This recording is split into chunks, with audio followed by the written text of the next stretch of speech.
আলহামদুলিল্লাহ, আলহামদুলিল্লাহ। আল্লাহর কাছে হাজার কোটি শুকরিয়া যে এই রমজান পর্যন্ত আল্লাহ আমাকে ভালো রেখেছে, সুস্থ রেখেছে।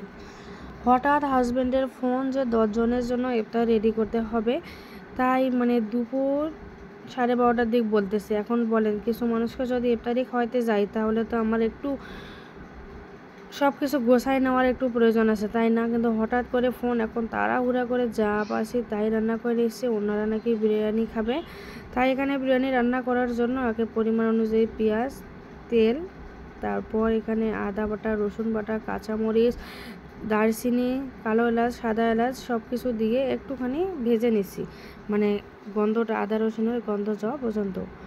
এখানে এখন শুকনো মশলা দিয়েছি, লবণ, মরিচের গুঁড়া, জিরার গুঁড়া, গরম মশলার গুঁড়া, ধনিয়ার গুঁড়া দিয়ে এখন ভালো করে মশলাটা কষিয়ে নিচ্ছি। মশলাটা দেখেন অনেক সুন্দর কষানো হয়েছে, আর এই শব্দটা শুনতে আমার কিন্তু অনেক বেশি ভালো লাগে।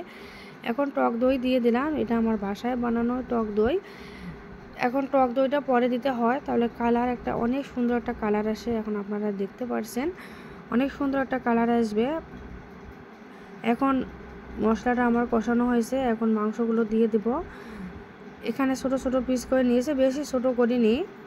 এখন মাংসটা ভালো করে কষায় নিব। মাংস কষাতে যতটুকু সময় লাগবে ততটুকু আর কি অপেক্ষা করতেই হবে।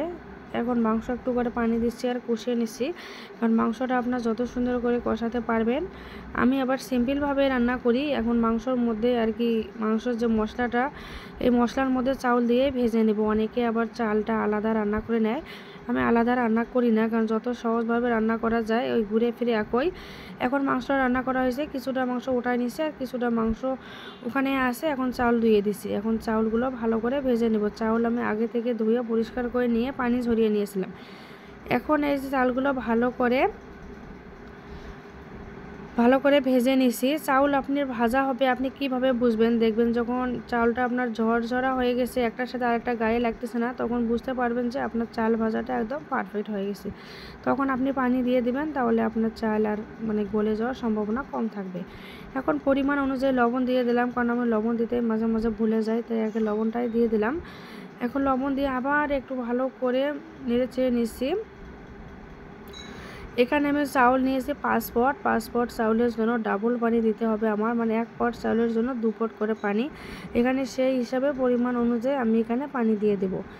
এখন পানি দিয়ে এখন আমি মাংসগুলো দিয়ে দিচ্ছি, যেটুকু মাংস উঠায় রাখছিলাম ওইটুকু দিয়ে দিলাম। এখন অন্যদিকে ভাজা পোড়ার জন্য সব কিছু রেডি করতেছি। এই যে আলুর চপ বানাবো, আলুর চপ বানানোর জন্য আলুর ভর্তা করে নিছি। এখন আলুর ভর্তাটা শেপ দিয়ে নিছি আর কি আলুর চপের জন্য।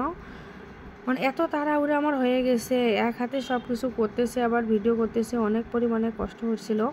তারপরে কিছু করার নেই, যেহেতু অতিথি আসবে, অতিথি আপ্যায়ন করতেই হবে।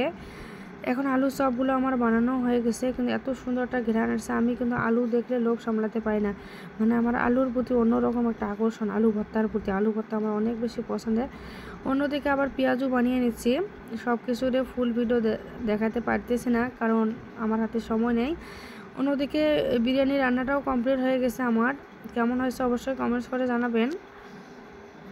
এখন আলুর সবগুলো ভেজে নেব। আলুর সবগুলো এইভাবে ভেজে নিলে কিন্তু বেশি ভালো হয়।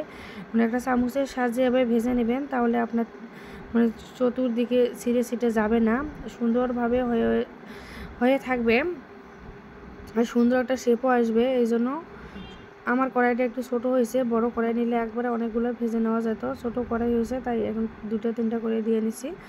অন্যদিকে বেগুনি বানিয়ে নিচ্ছি আর কি, মোটা বেগুন তো, তাই বেগুনি একটা মোটা হয়েছে, জাম্বু, আমি নাম আবার রাখছি জাম্বু বেগুনি। তবে একটাই সুবিধা, একই বেসন গুলাইছি, ওই একই বেসন দিয়ে আর কি 2টাই হয়ে গেছে। আমার ইফতারের সময় হয়েছে, তাই আরেকটু ভেজে নিলে লাল লাল হইতো, কিন্তু আরেকটু ভেজে নেওয়ার সময় নেই, তাই হালকা করে ভেজে নিচ্ছি। তবে কেমন হয়েছে অবশ্যই কমেন্টস করে জানাবেন। এক হাতে সব কিছু করাই অনেক কষ্টকর। গ্রামে থাকাই ভালো, গ্রামে অনেক শান্তি পাওয়া যায়, যে কোনো একজন কাজের লোকও পাওয়া যায়, কিন্তু শহরে ওইভাবে হয় না। এখন আমার ইফতারের সময় হয়ে গেছে, তাড়াহুড়া করে প্লেটগুলো সাজিয়ে নিচ্ছি। প্লেট সাজাতে আমার অনেক বেশি ভালো লাগে, তবে ইচ্ছা ছিল আরও বেশি আইটেম করব, কিন্তু সময় কুলাতে পারিনি, তাই যেটুকু পাইছি ওইটুকুই করে নিচ্ছি। হঠাৎ করে একটা জিনিস করা কিন্তু অনেক কষ্টকর, অনেক পসিবল হয়ে ওঠে না, তাই যেটুকু পাইছে ওইটুকুই করে নিছি। এই যে আমার আজকের ইফতার মেহমানদের জন্য। কেমন হয়েছে অবশ্যই আপনারা কমেন্টস করে জানাবেন। এখন ইফতার দিচ্ছি, ইফতার খেয়ে নিয়ে তারপর আর কি ওনারা একটু রেস্ট নিয়ে বিরিয়ানি খাবে। এই ছিল আজকের এই রান্না বান্না। এখন সবাই রেস্ট নিয়ে আবার বিরিয়ানি খেয়ে নিচ্ছে। তবে যদি ভিডিওটি ভালো লাগে অবশ্যই লাইক কমেন্ট শেয়ার করবেন, সবাই সাপোর্ট করে পাশে থাকবেন। সবার জন্য দোয়া রইল, আপনারাও আমাদের জন্য দোয়া করবেন। আজকের ভিডিওটি এ পর্যন্তই। সবাই ভালো থাকবেন, সুস্থ থাকবেন। আল্লাহ হাফেজ, টাটা, বাই বাই। তবে এই ভাই আবার মজা করে বিরিয়ানি দিয়ে, তরমুজ দিয়ে বিরিয়ানি খাচ্ছে। কেউ কি কখনো খাইছেন? যদি খেয়ে থাকেন কমেন্টস করে জানাবেন। অনেক